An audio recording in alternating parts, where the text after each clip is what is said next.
महेंद्रगढ़ विधानसभा क्षेत्र के अनुसूचित जाति के बीपीएल प्लॉट धारकों ने एसडीएम महेंद्रगढ़ को मुख्यमंत्री नायब सिंह सैनी के नाम ज्ञापन सौंपकर वर्ष 2008 में आवंटित प्लॉटों की रजिस्ट्री और इंतकाल जल्द कराने की मांग की है। समाजसेवी बलवान फौजी ने कहा कि वर्ष 2008 में महेंद्रगढ़ और सतनाली क्षेत्र के बीपीएल अनुसूचित जाति परिवारों को 100 वर्ग गज के प्लॉट आवंटित किए गए थे।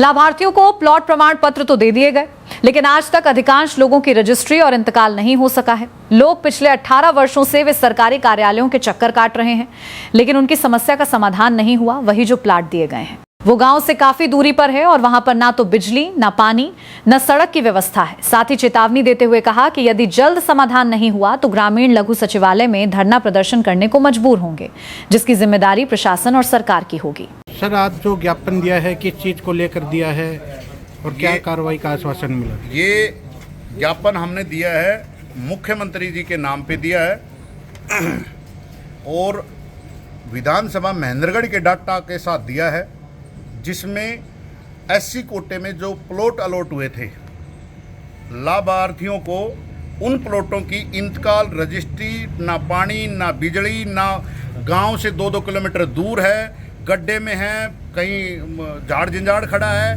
मतलब किसी प्रकार का आज 15 साल होने को है। 2008 में ये अलॉट हुआ था, 2012 में कुछ की रजिस्ट्री हुई थी, कुछ को वैसे नामचारे के लिए बताया गया था कि ये तुम्हारा ये है, अलॉटमेंट कुछ लेटर दिया गया था, ना उसके बाद कब्जा दिया गया है, ना उसके बाद ये 100 गज के जो प्लॉट है इनकी रजिस्ट्री हुई है, ना इनका इंतकाल हुआ है। जब किसी भी संबंधित अधिकारी के पास बेचारा जो मजदूरी करने वाला 80 कोटे का इंसान है, वो अपना काम काज 500-700 की नौकरी छोड़ करके उस अधिकारी के पास जाता है, तो अधिकारी जाते ही कहता है कि जी नहीं, आप यहाँ से चले जाओ, ये हमारे पास दस्तावेज नहीं है, ये हमारे पास अलॉट नहीं है, हमें पता ही नहीं है। और 2012 से ये चीज़ है। सबसे पहले तो मैं जो संबंधित अधिकारी है उनको चेतावनी देता हूँ आपके माध्यम से, अगर दोबारा कोई भी 80 कोटे का ही नहीं किसी भी प्रकार का आदमी जाता है और आप उससे अभद्रता करते हो, आप उससे कोई गलत व्यवहार करते हो, या आपको उसको बिना काम किए, बिना समझाए, बिना उसकी संतुष्टि किए आप वहां से चले जाते हो या उसको भेज देते हो, तो आपकी खैर नहीं। इन्हीं को लेकर के और आपको वहीं पर आपकी कुर्सी पर इलाज बांधने का काम करूंगा, क्योंकि ये बड़ी गलत बात है।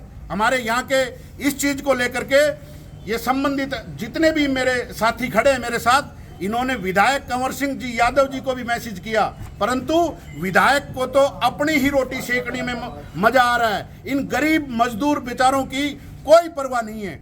क्या 2012 से आज तक और 2.5 साल 2 साल होने को जा रहे हैं, विधायक जी के पास इतनी बार लोगों ने लेटर दिया, अब बोलेंगे मेरे को तो पता ही नहीं था। एक व्यक्ति को तो विधायक जी ने कहा कि ये ऊपर का मामला है, मेरा नहीं है। अरे जिस दिन वोट लेने जाते हो तो इनके चरणों में पड़ते हो, और आज जब इनकी जरूरत है तो आप कहते हो कि ये ऊपर का मामला है। जिस दिन इन्होंने ऊपर का बटन दबा दिया तो तुम्हारी क्लास लग जाएगी, तुम्हें पता चल जाएगा। लेकिन विधायक जी को किसी प्रकार का कोई लेना देना नहीं है। बस ठेकेदारों से वो रोड बना दिया, वहां नारियल फोड़ दिया, ये काम कर दिया, फलाना काम कर दिया।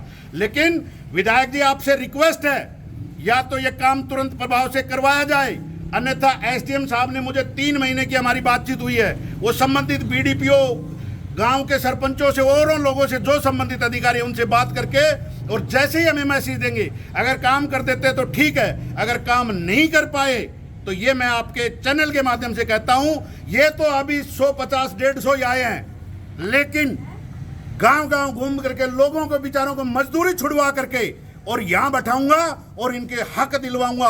आपकी ताकत है, आप उस हक को रोक के दिखा देना। अरे जब जरूरत पड़ती है तो ये लोग चाहिए, इनको जरूरत पड़ती है तो ये बेकार हैं, इनमें बदबू आती है, ये खराब है। दूसरी चीज मैं ये कहना चाहता हूं, जो ये इसमें बिजली दूर दूर दिए गए हैं, गांव के पास देने चाहिए। ये सरकार की जिम्मेदारी है। सरकार सरपंचों को अलॉट करे। बहुत जमीन ऐसी है जो गांव के चारों तरफ खाली पड़ी रहती है, वहां कोई कामकाज नहीं है उसमें, लेकिन इनको दिया है, जाओ 2-3 किलोमीटर दूर जाओ, वहां पर पड़े रहो, मरो तुम।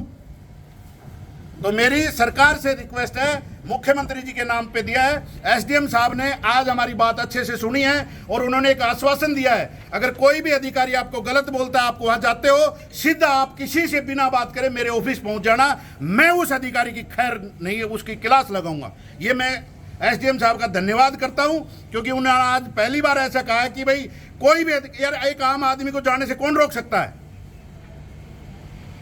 बहुत बहुत धन्यवाद। जय हिंद, जय भारत। कोई सवाल?